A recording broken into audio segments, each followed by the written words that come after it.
This world is a perfect outsourcing of પરમાત્મા. બધું જ એ કરે છે, સારું કે ખરાબ. તમે કહી નહીં શકો કે એણે કર્યું, પણ કરે છે.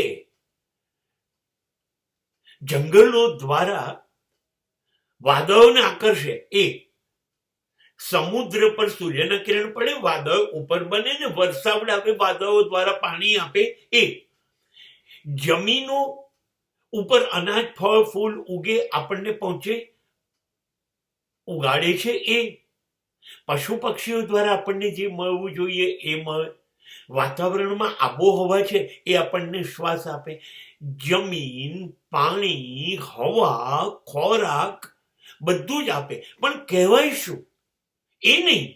જમીન આપે છે, સમુદ્ર આપે છે, નદી આપે છે, આકાશ આપે છે, વૃક્ષ આપે છે, બીજા બધા પાસે કામ કરાવે છે, કુદરત પાસે, અસ્તિત્વ પાસે. એટલે અસ્તિત્વ જે છે કુદરત એ ઈશ્વરનું આઉટસોર્સિંગ છે. અને કહી રાખ્યું છે ધ્યાન રાખજે પેલા લોકોનું,